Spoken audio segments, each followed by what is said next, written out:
دیکھیں نا، سب سے زیادہ بے نیاز تو اللہ ہے نا، لیکن اگر حضور فرمائیں کہ رب بھی حیا فرماتا ہے،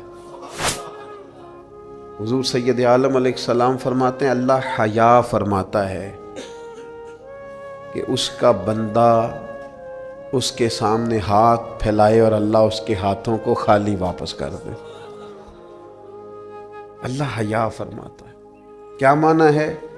کہ اللہ تبارک و تعالی لحاظ کرتا ہے اس بات کا کہ اس بندے کی امید نہ ٹوٹ جائے، رب کی بارگاہ سے جو اس کی توقع ہے وہ توقع نہ ختم ہو جائے۔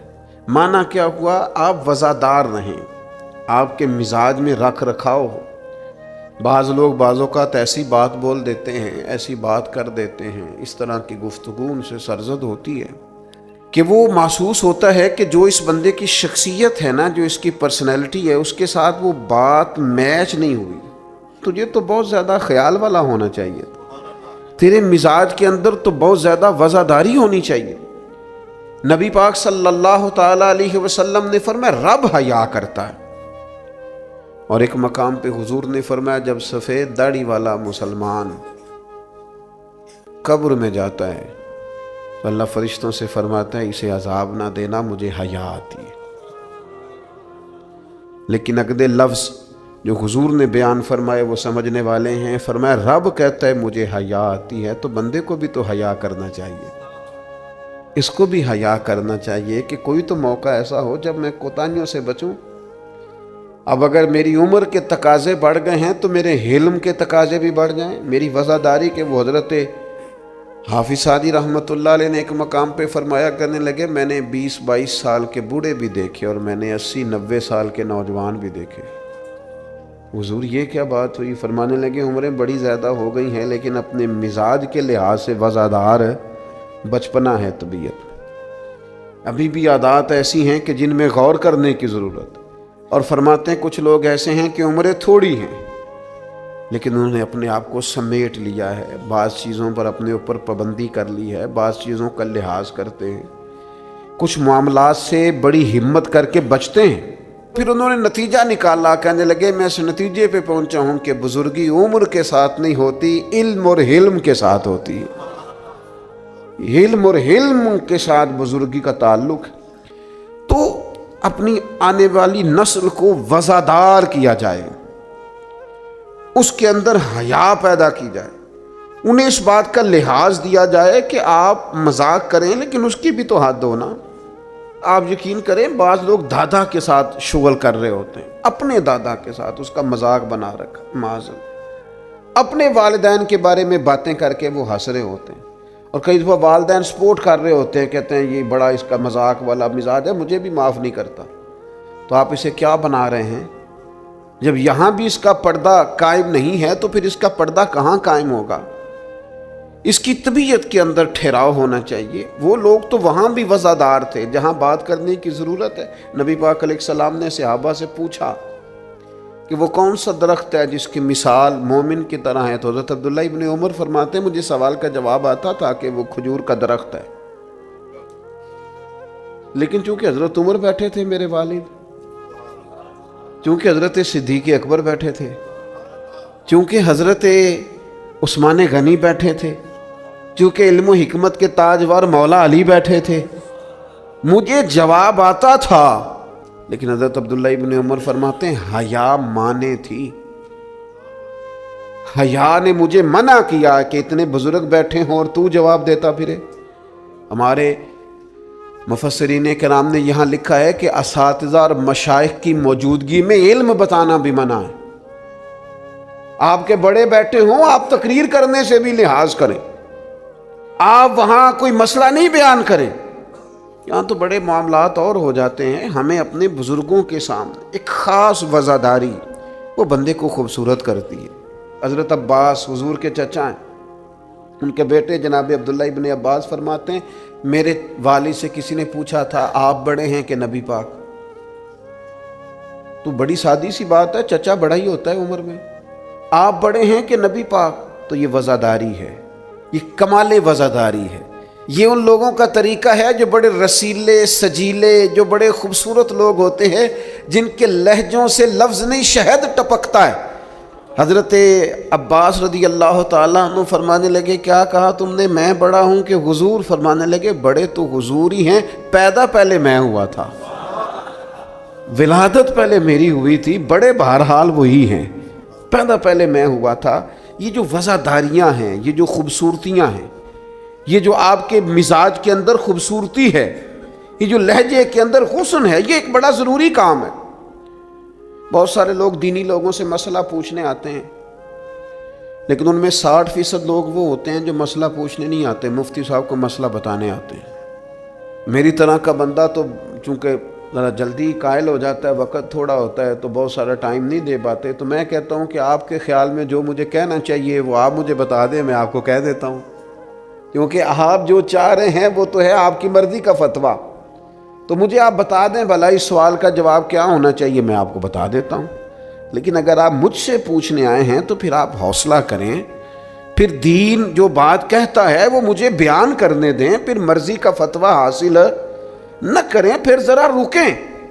اور یہی حالت بہت سارے اللہ ماشاء اللہ شاگردوں کی ہوتی ہے، ان کا خیال ہوتا ہے استاد میری مرضی کے حساب سے تعلیم دے، مریدین کا خیال ہوتا ہے کہ شیخ اس طرح کر کے چلے، تو بھئی تیری شرطوں پہ ہی کرنا ہے، اگر تجھ کو قبول تو یہ سہولت تو مجھے سارا جہاں دیتا ہے۔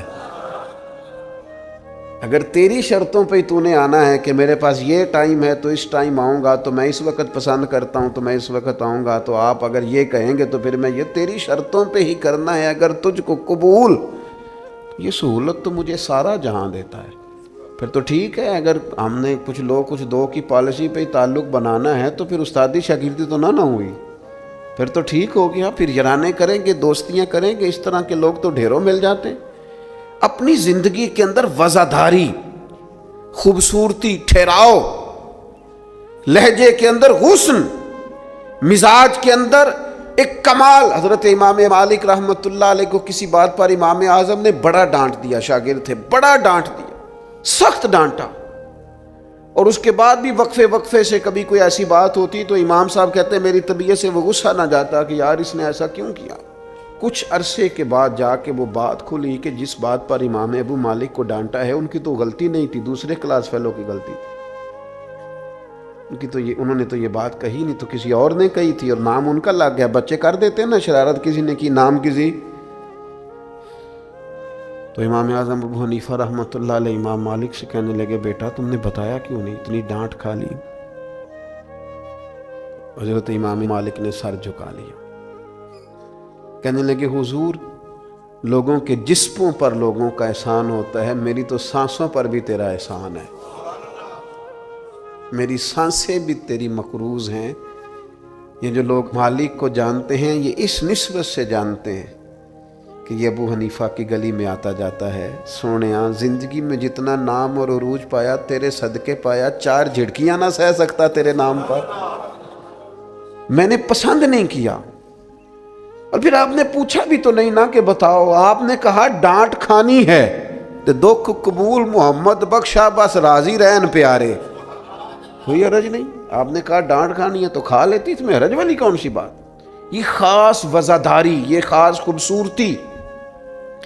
میں آپ سے عرض کروں، ہمارے گھروں میں جو بڑے بوڑھے ہوتے ہیں نا، وہ جب پڑھی لکھی بہو لے کے آتے ہیں نا تو اس کا مطلب یہ تھوڑی ہوتا ہے کہ وہ بیچارے ہانپتے کامتے رہیں گے، ڈرتے رہیں گے کہ جناب بہو بڑی پڑھی لکھی ہے یا داماد بہت پڑھا لکھا ہے تو کوئی ایسی بات نہ ہو جائے کہ وہ کہے ہو بابے کو تو پتہ ہی نہیں۔ پڑھا لکھا وہ بندہ ہوتا ہے جو دوسروں کے مزاج کی رعایت کرے،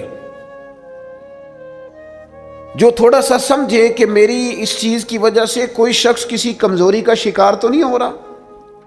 اگر آپ نے تربیت کی ہے تو پھر تربیت کا معنی تو یہ ہونا چاہیے کہ اسے ادب بھی کرنا آئے، پیار بھی کرنا آئے، گھر کے بزرگوں کے حق میں اس کے رویے میں نرمی بھی آئے۔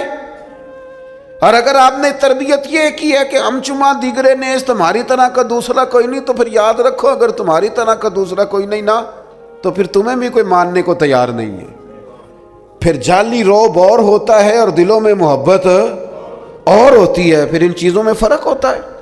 اگر آپ تعلیم یافتہ ہیں تو آپ دوسروں کے مزاج کی رعایت کریں، آپ کو پھر حضرت مولا علی شیر خدا رضی اللہ تعالیٰ عنہ سے کسی آپ نے فرمایا ایک مقام پہ فرمایا ہر چیز کی زکوٰۃ ہوتی ہے، عقل کی زکوٰۃ پتہ کیا ہے؟ حضور کیا فرمایا؟ عقل کی زکوٰۃ جاہلوں کے ساتھ گزارا کرنا ہے۔ تیری عقل کی زکوٰۃ نکلے گی، تجھے پتہ چلے گا کہ تو کس طرح گزارا کرتا ہے، اور اگر تو جاہل سے گزارے نہیں کر سکتا تو پھر اس کا مطلب یہ ہے کہ تو نے علم کو سمجھا۔ عزیز دوست، آپ غور فرمائیں اور اس پر آپ توجہ رکھیں گے کہ وزاداری، لفظوں کا چناؤ۔ قرآن مجید نے کہا یا ایھا الذین آمنوا لا تقولوا راعینا وقولوا انظرنا، اے ایمان والو تم نے جب میرے محبوب سے بات کرنی ہے تو راعینا نہیں کہنا، انظرنا کہنا ہے۔ یہ نہیں کہنا حضور سمجھ نہیں آئی رعایت کر دے، یہ کہنا یا رسول اللہ ایک نظر کرم کر دیں، ذرا بات دوبارہ سمجھا دیں۔ آپ اچھے جملے تلاش کے وزاداری کے ساتھ، ایک خاص حیا کے ساتھ۔ حضرت مولا علی شیر خدا فرماتے ہیں حضور سے مسئلہ پوچھنا تھا۔ مسئلہ پوچھنا بڑا ضروری کام ہے، اگر آپ مسئلہ دریافت نہیں کرتے تو بڑا عرصہ تک ماحول اس طرح کا رہ جاتا ہے کہ جس سے آپ جہالت میں ہی وہ کام کرتے رہتے ہیں۔ مسئلہ پوچھیں گے تو بات بہتر ہوگی، آپ بات پوچھ لیں گے، بات کلیئر ہو جائے گی، آپ پھر صاف ستھرے معاملے کے ساتھ عمل کر سکیں گے۔ تو حضرت مولا علی کہتے ہیں حضور سے مسئلہ پوچھنا تھا، سوال کرنا بڑا ضروری ہے، خود حدیث پاک میں موجود ہے سوال کرنا آدھا علم ہے۔ لیکن حضرت علی کہتے ہیں نبی کریم سے مسئلہ پوچھنا تھا، میں نے مہینوں انتظار کیا، ہفتوں انتظار کرتا میں۔ میرا خیال تھا کہ میں سوال کی تکلیف بھی نہ دوں، کوئی اور آ جائے آ کے حضور سے مسئلہ پوچھ لے۔ حیا مانی تھی میں داماد ہوں حضور کا رشتے میں، کچھ ایسی باتیں ہیں جو حیا کے مانند میں سوال نہ کرتا، میرا دل ہوتا کوئی اور پوچھ لے، وہ پوچھے گا حضور بتائیں گے، ساتھ میرا مسئلہ بھی حل ہو جائے گا۔ لیکن جہاں لوگ بے باکی کو اور بے حیائی کو کہتے ہیں جی اوہ میں پرواہ نہیں کرتا، تو یہ تو بھئی آپ نہیں پرواہ کرتے تو آپ کی مرضی ہے۔ اور ہمارے زمانے میں ویسے بھی جو زیادہ بدتمیز ہوتا ہے اس کا عروج بھی زیادہ ہوتا ہے، بدتمیزوں سے لوگ ڈرتے ہیں۔ بدتمیز جو ہوا لوگ اس سے ڈرتے ہیں، کہتے ہیں یہ کوئی ایسی بدتمیزی کر دے گا کہ بعد میں دقت ہوگی۔ وہ شریف آدمی اس سے جھجک رہا ہوتا ہے، وہ سمجھ رہا ہوتا ہے میں بڑی شے ہوں، تو کچھ بھی نہیں ہے بھائی، تو بدتمیز ہے۔ اور کچھ لوگ گاند سے اس لیے بچتے ہیں کہ اس میں روڑا پھینکا تو چھینٹے پڑیں گے، پھر کپڑے بدلنے پڑیں گے، نہانا پڑے گا، اس لیے لوگ بچ کے گزرتے ہیں۔ اور تیرا خیال ہے کہ تجھ سے بڑا لوگ ڈرتے ہیں؟ تو اپنی زندگی میں وزاداری، شرم و حیا۔ اب دیکھیے سیدہ عائشہ صدیقہ رضی اللہ تعالیٰ عنہ ارشاد فرماتی ہیں نبی پاک علیہ السلام عرب کی کنواری لڑکیوں سے بھی زیادہ حیا والے تھے، شرمیلے تھے۔ حضور علیہ السلام فٹافٹ بے باک ہو کر کسی سے کوئی بات نہ کرتے۔ اب دیکھیں صحابہ غلام ہیں رسول پاک کے، اگر حضور کسی کا نام لے کے بھی اس کی تربیت کرنا چاہیں تو وہ آدمی خوش ہوگا، سعادت مندی ہوگی۔ لیکن حضور کو کسی شخص کے بارے میں بتایا جاتا نا فلاں نے یہ بات کی ہے، تو کبھی نامینیٹ کر کے اس بندے کے سامنے بات نہیں کرتے، یہ وزاداری والا معاملہ ہے۔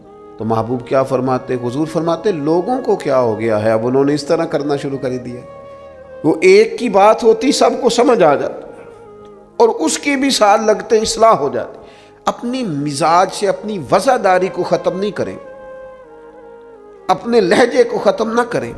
میں مذہبی اسٹیجوں پہ دیکھتا ہوں مجھے بڑی تکلیف ہوتی، جو فلانی چیز نہ مانے وہ حلالی نہیں، جو فلانی بات کا جواب نہ دے باپ کا ہی نہیں۔ یہ آپ کا سٹائل ہے؟ یہ دیندار لوگ اس طرح بات کرتے ہیں؟ یہ آپ ڈگریاں جاری کر رہے ہیں؟ کیا رسول پاک علیہ السلام کا انداز تبلیغ معاذ اللہ یہ تھا؟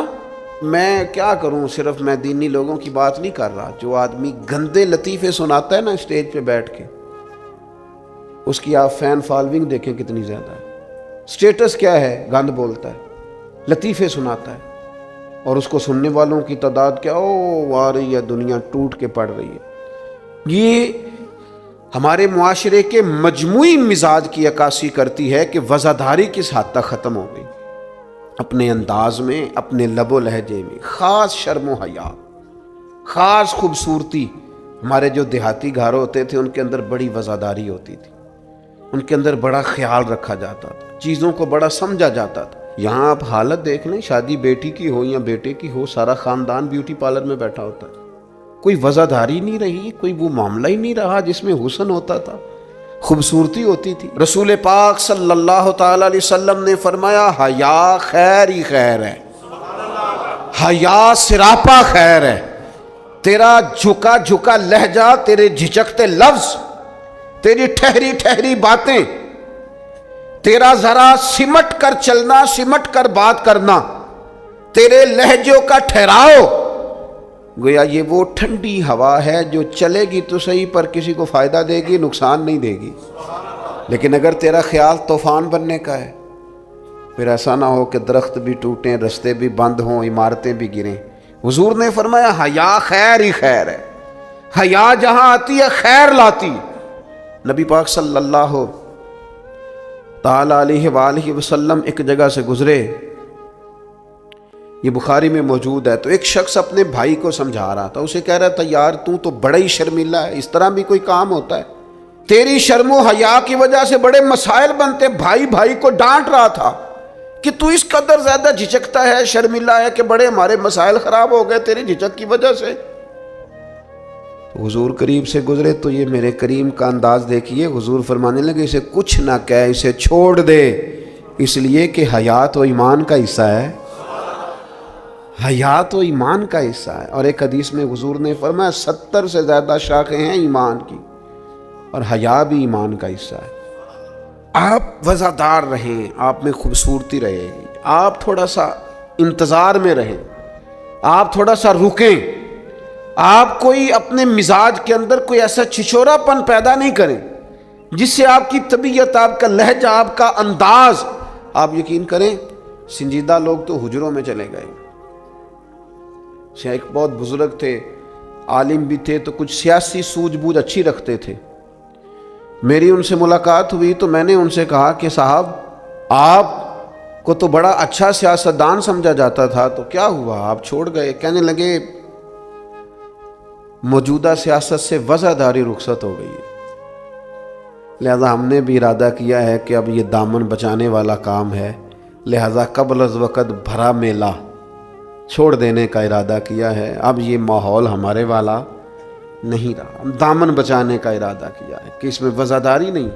میرے عزیز، کبھی بھی اپنے مزاج سے، اپنے مرتبے سے، اپنے وقار سے نیچے اتر کر کبھی کوئی بات نہ کریں، کبھی کوئی کاروبار نہ کریں، کبھی کوئی لین دین نہ کریں۔ آپ اپنی وزاداری، اپنا حسن، اپنے ایمان اور تقوی کے ثمرات کی حفاظت کریں، کسی جگہ کوئی کمزوری نہیں دکھائیں، آپ اس خوبصورتی کا شکار رہیں جو اسلام نے عطا کی، اور اسے اپنے دامن میں بہت بڑی نعمت سمجھ کے سما کے رکھیں، کوئی کمزوری نہ دکھائیں۔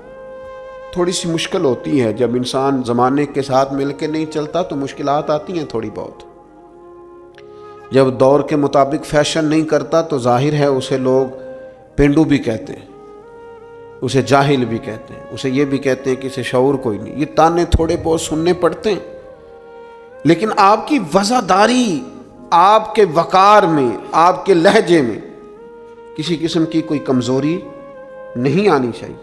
آپ ایک نمونہ ہیں، اور یہ مت سمجھیے گا کہ لوگ صرف آپ کی تقریر سے تاثر لیتے ہیں، آپ کا نمونہ عمل آپ کے گھر سے لے کر دوستوں کی محفل تک وہ شمار کیا جاتا ہے۔ آپ بڑی خوبصورتی کے ساتھ، حضرت غوث اعظم رضی اللہ تعالیٰ عنہ 2000 دینار کا جوڑا پہن کے جمعے کا خطبہ دیتے تھے، 2000 دینار کا جوڑا۔ تو آپ کی اہلیہ نے ایک دن کہا کہ حضرت کئی دفعہ ایسے ہوتا ہے کہ صبح کا کھانا گھر میں ہوتا ہے اور شام کا نہیں ہوتا، لیکن آپ جب منبر کی طرف بڑھتے ہیں تو آپ کا لباس اتنا شاہانہ ہوتا ہے کہ لوگ سمجھتے ہیں پتہ نہیں ہم کتنے کو مالدار ہیں۔ تو حضرت فرمانے لگے یہی تو میں چاہتا ہوں، میں نہیں چاہتا کہ میں پھٹے کپڑے پہن کے رکھوں اور لوگ جاتی دفعہ میرے ہاتھوں میں نذرانہ تھما کے جائیں کہ یہ رکھ لیں، لباس لے لیجئے گا۔ فرمایا اس طرح کا لباس پہنیں گے، اس طرح کی وزاداری اختیار کریں گے کہ جدھر جدھر سے گزریں گے لوگ سمجھیں گے کہ اللہ نے دینداروں کو بڑا بے نیاز بنایا ہوا ہے۔ ہم اپنی وزاداری کے اندر کیوں کوئی کمزوری لائیں؟ اپنے مزاج کے اندر آپ یقین کریں حضرت سعدی شیرازی قرضہ پکڑ کے مہمان نوازی کرتے تھے، قرضے پکڑ پکڑ کے لوگوں کو کھانا کھلانا، اس لیے کہ وفاداری قائم رہے، اور کسی جگہ کسی کمزوری کا اظہار نہیں کرنا تاکہ کسی کو پتہ نہ چل جائے، کوئی یہ نہ سمجھے کہ دین کے نام پہ آئے ہیں تو بار بار یہاں سے سوال ہو رہا ہے۔ تو یہ حیا ہے، یہ خوبصورتی ہے، یہ مزاج کا حسن ہے۔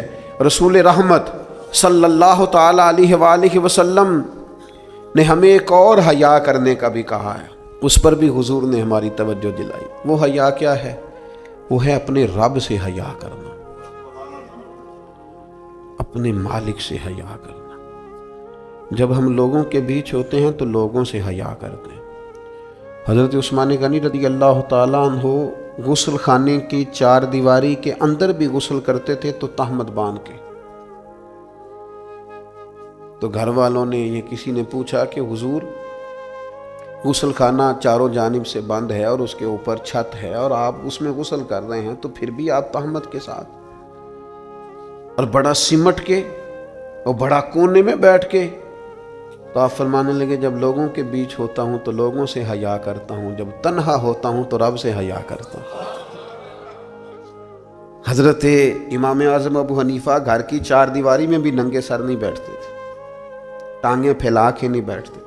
فرماتے تھے سوتے وقت یہ کام کروں گا، میں گھر میں بھی وہ لہجہ اختیار نہیں کرنا چاہتا، اس لیے کہ میں اس رب کا ماننے والا ہوں جو حی و قیوم ہے، جو ہر جگہ دیکھتا ہے۔ رب سے بھی حیا۔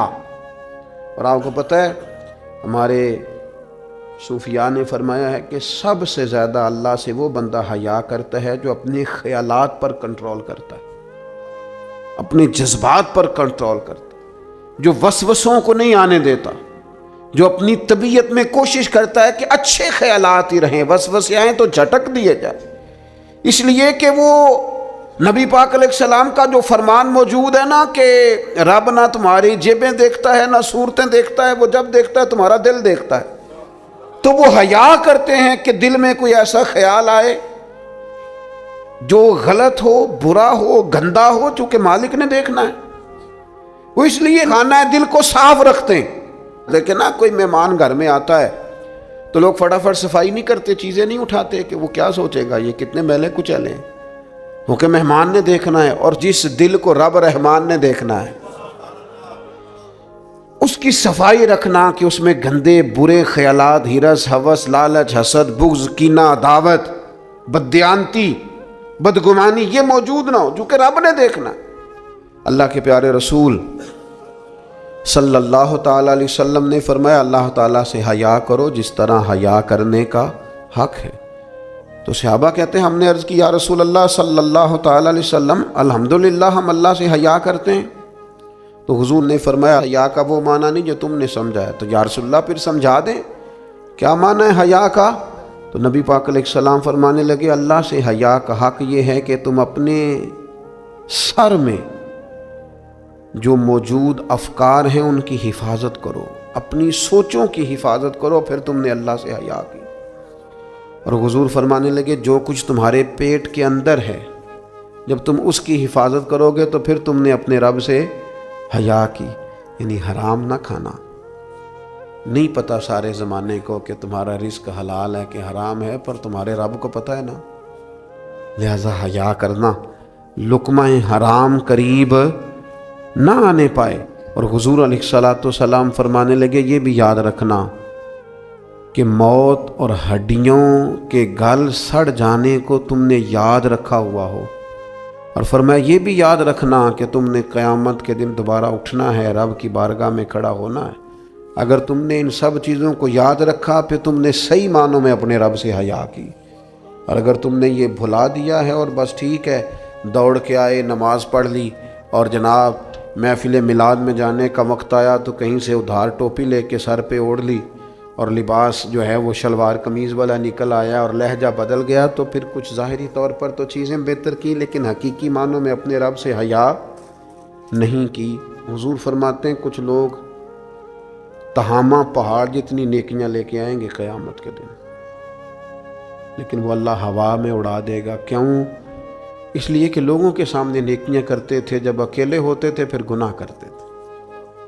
ان کی وہ جو تنہائی کی ناپاکی ہے نا، یعنی وہ جو اکیلے میں رب سے حیا کرنا چاہیے تھا، وہ حیا چونکہ موجود نہیں ہے تو رب فرمائے گا وہ تو تم نے لوگوں کے سامنے وزادار بن کے وقت گزارا ہے، میرے سامنے تو تمہاری تنہائی بڑی ناپاک رہی، لہذا وہ سب نیکیاں بھی ہوا میں اڑا دی جائیں گی۔ خوبصورت زندگی، خوبصورت لب و لہجہ، خوبصورت بولنا، خوبصورت آنا جانا۔ میں طلباء سے کہا کرتا ہوں کہ بڑی پسند کا بھی تمہارا کھانا پکا ہوا ہو تو اس طرح نہ کھاؤ کہ محسوس ہو کہ پتہ نہیں کتنی دیر کے بعد کھا رہا۔ تمہارا لہجہ صاف ستھرا، تو جو ہمیں کہا گیا کہ بھوک ہو بھی تو ذرا ہاتھ ہٹا لو، کھانے میں، پینے میں، لباس پہننے بھی آپ انوکھ۔ میں نوجوانوں سے عرض کروں گا تمہاری کٹنگ کیوں اس طرح کی لگے کہ جس میں کوئی طبیعت کا انوکھا پن ظاہر ہو، اس سے تمہاری وزاداری پہ ضرب آئے۔ تمہارا بات کرنا اتنا کمزور کیوں لگے کہ جس سے محسوس ہو کہ یار اس کی تو ابھی تربیت ہونے والی۔ تمہیں کیوں اس بات کی کمزوری محسوس ہو کہ لوگ میری طرف دیکھیں، لوگ مجھے جاننے لگ جائیں گے، تو کمزوری ہے۔ ایک خوبصورت وزاداری، یعنی خدا جانے بلندی ہے کہ پستی پر جہاں میں ہوں وہاں کوئی نہیں ہے۔ ایک خاص اطمینان ہو، زندگی میں ٹھہراؤ ہو، حسن ہو، آپ جہاں ہوں وہاں مطمئن ہو۔ آپ کی طبیعت بتائے کہ اللہ تعالیٰ نے آپ کو سکون عطا فرمایا ہوا ہے، ٹھہراؤ ہے، خدا کا شکر ہے، دولت ہے، صحت ہے، بچے ہیں، اولاد ہے، دوست اچھے ہیں۔ آپ ان ساری جائز نعمتوں پر اللہ کے حضور شکر گزار ہوں، لیکن کوئی مزاج میں چھچھورا پن نہ ہو، کوئی طبیعت اس طرح کی نہ ہو جس طرح محسوس ہو کہ آپ اپنا بوجھ کسی پر ڈالنا چاہ رہے ہیں، یا آپ کوئی اضطراب کا شکار ہیں یا بے چینی کا شکار ہیں۔ ہم کبھی کبھی اپنے حالات بتاتے بھی اتنا دور نکل جاتے ہیں کہ بعض دفعہ کہنے کو جی چاہتا ہے یار کوئی نعمت ہے ہی نہیں تیرے اوپر، اتنا کمزور ہو گیا تو ہر بات میں دکھڑے ہی سنا رہا ہے، ہر وقت کا دکھ ہی تیرے ساتھ ہے۔ اتنے کمزور نہیں، نہایت وزاداری، نہایت خوبصورتی۔ حضرت ابو ذر غفاری ایک کمبل میں وقت گزارا ہے، مدینے سے دور ربضہ میں زندگی گزاری، 5 لوگوں نے جنازہ پڑھا ہے، اسی کسی دے کچھ بھی نہیں لگتے، نہ کوئی ساڈا دردی، لیکن رسول کریم نے فرمایا زمین کے اوپر اور آسمان کے نیچے میرے ابو ذر سے سچا بندہ کوئی نہیں۔ لیکن وہ ٹاٹ اور بوریے میں بھی وزادار، اطمینان، سکون، ٹھہراؤ، اللہ رسول کی بارگاہ میں مقبولیت، یہ اصل کامیابی ہے بندہ مومن کی۔ نہ بھی رش ہو، نہ بھی نعرے ہوں، نہ بھی زیادہ لوگ جانتے ہوں، لیکن انسان کی طبیعت وزادار ہو، اس کے اندر اطمینان ہو۔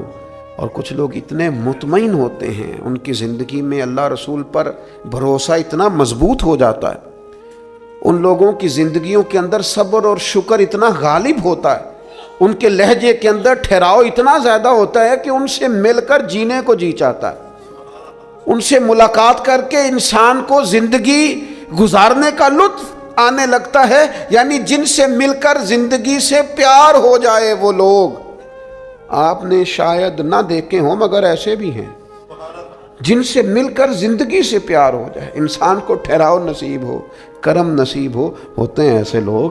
اس لیے ایسے لوگوں کے پاس بیٹھیں، ایسے لوگوں کی صحبت اختیار کریں، ایسے لوگوں کی بات سنیں۔